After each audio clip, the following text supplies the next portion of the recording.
ఐగుప్తీయులు ఇశ్రాయేలీల చేత కఠిన బానిసత్వం చేయించుకున్నారు. 430 సంవత్సరాల్లో జీతం ఇయ్యలా. జీతం అడిగితే నీకు దిక్కున్న చోట చెప్పుకోమన్నారు. అయ్యా మా కూలి ఇవ్వండి, మా జీతం ఇవ్వండి అని అడిగితే మేము ఇయ్యం, ఇంతే, ఇది మా దేశం, ఈ దేశంలో మేమే రాజులు, మేమే ప్రధానులు, మేమే మంత్రులు, మేము ఆడిందే ఆట, పాడిందే పాట, మేము పైసా ఇవ్వని చెప్పి 430 సంవత్సరాలు కఠిన బానిసత్వం చేయించుకున్నారు. ఎన్ని సంవత్సరాలు? 430 సంవత్సరాలు పక్క.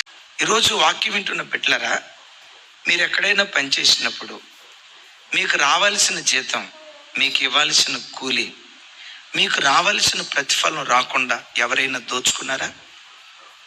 అది మీ కష్టార్జితం, అది మీకు చెందిన ఆస్తి, అది మీ పిత్రార్జితం, అది మీ కష్టార్జితం. మీ కష్టార్జితం మీకు రాకుండా కొంతమంది రాబందులుగా మరి మీ కష్టార్జితాన్ని దోచుకున్నారా? ఏమి చేయలేని నిస్సహాయ స్థితిలో, అచేతన స్థితిలో ఈరోజు ఈ ఆరాధనకు వచ్చేవేమో. ఇశ్రాయేలీయుల మీదకి దిగి వచ్చిన దేవుని కటాక్షం యేసు నామం పేరిట ఈ దినం నీ మీదకు దిగి వచ్చును గాక. దేవుని కటాక్షం నీ మీదకి దిగొస్తే నీ కష్టార్జితాన్ని ఎవడు దోచుకోడు. ఒకవేళ దోచుకున్నట్లుగా కనపడుతున్న ఆ దోచుకున్న ప్రతి విధమైన కష్టార్జితం చక్రవడ్డీ, బారు వడ్డీతో సహా ఒకనొక రోజు నీ ఒడిలో దేవుడు వేయటం ప్రారంభిస్తాడు.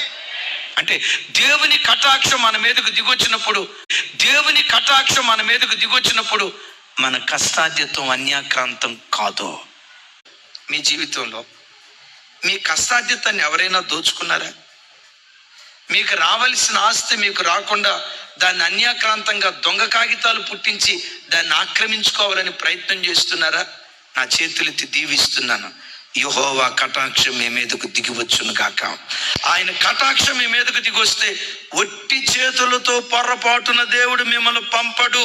మీ చేతుల కష్టార్జితం మీ ఒడిలో వేసి గిన్నె నిండి పొంగి పొర్లేటట్లుగా దేవుడు కార్యం చేయునుగా. కష్టపడటం నీ పని, తగిన కాలమందు ప్రతిఫలం ఇవ్వటం దేవుని పని.